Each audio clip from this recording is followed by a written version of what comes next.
Well, when I first heard about the Invitational, I was so excited. I thought it was the most amazing thing ever, and I thought if there was just the slightest possibility that I could go, I would just be ecstatic. And they called me actually a few hours after they announced it. I was driving in the middle of the night, back home, hour-long drive, silence, and then I see that I have a missed call on my phone. So obviously I'm like, who is calling me from the West Coast? I call back, and it automatically directs me to like a voicemail that's like, hello, you've reached Nintendo headquarters. I know I got a phone call from JC from Nintendo, asked me if I want to be part of the whole Invitational. No, you're kidding me, like, there's no way. And then it's like, no, really, like, you know, you're coming to the Invitational. I ran around my room, jumped on my bed, was screaming, ran up and down my stairs. So like, it was like a dream come true, ecstatic. Like, never thought anything like that would have ever happened. I flipped out. I was in the middle of campus at ASU. I was literally just like jumping up and down, and everyone was just walking by me, just kind of like staring at me all weird. Like, I was crazy. At that point, I'm like, don't drive off the road, calm down. And I freakishly like grapple at another phone, and I'm like patiently waiting while driving to see if they'd call back. 40 minutes later, I got the call. The phone was dying, like every obstacle in my way. Had them switch to another line. That's how it happened. And then I got asked.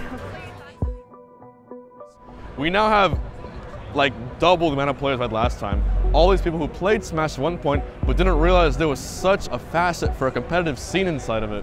And because Smash Bros has never been online, it's always been in person, when you go to a tournament, you have that camaraderie, you have that feel that everyone's friends around you. I can fly to Europe right now and stay at some guy's house and we'd be fine because they're all Smashers. We're all Smash Bros, you know? So the community is unlike any other one because everyone knows everyone on a first name basis. We're all friends and we all love the hell out of this game. We were like pretty disconnected from Nintendo themselves for many years. Like, we almost didn't get streaming rights for EVO last year, but they pulled through and we were able to stream it. So having us be invited is just like, I can't even. Every single seat was taken, every single person. When I walked there, there was a line, I don't know how long, that people have been waiting for since the midnight before. So some guys waited in line for 14 hours just to be part of this event. When they said Milktea Theater, like, I didn't really realize how big it was. And they were telling us they thought it might sell out or like be full, and I thought that was a bit of a high dream, but it was just insane seeing all those people out there, like, because we've never seen that many people come to like a Smash tournament just to watch Smash. So the fact that they invited such a variety of players from different environments and different locales, each player had their own play style. I played Melee professionally, I still am a Melee professional, and so I know some of their play styles in Melee, but in Smash 4 it's a whole different ball game. We were all kind of new at it, all trying to learn what worked and what didn't work, but they gave us about 3 hours to play the new game downstairs on the dressing rooms, and I just played every character. I played anyone I could on every stage, learned as much as I could, and apparently I picked the right character. We did a draft selection, so there was 16 draft. I pulled lucky number 2, so I got second pick. I picked Kirby, who was really similar to the character I played, and I got hella far. Playing in the Invitational, it was insane thinking that like we just came here and they're like, okay, here's the new game that like no one's played before, and now you guys are showing it off basically to the world. So it was just kind of an insane experience trying this new game out, seeing how it worked, trying to figure things out like in a couple hours and then go play like a tournament for it. You know, I adapted to it pretty quick. I felt, you know, I'm pretty good at playing all 3 Smash games, so this one wasn't really that big of a change. I knew how to do all this stuff, but it was mostly the pace that kind of tripped me up. Very different.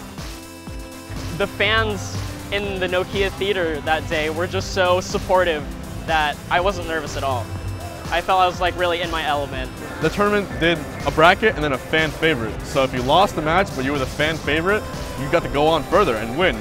My buddy Kevin Nanny, he won the fan favorite bracket.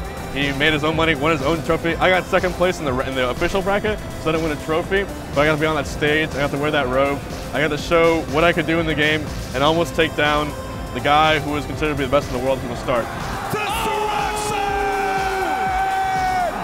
Gonzalo getting the grab and forward throw. You know, we're all in it together, we all want each other to succeed. I think for all the people who got invited, the 16 players and the 3 commentators. We all got robes. We all did our part. You know, we repped our game. The community was happy, and so we all did great. We all won.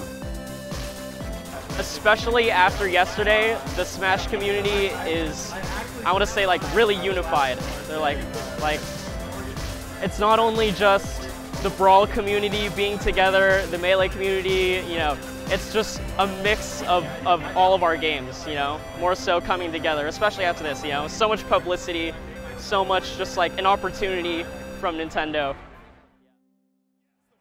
So far in this match, 35 seconds left. Who's gonna get it? Who's gonna get it, people? Mega Man! Mega Man! The super fighting robot! Oh, wait! Oh, he got one, he got one!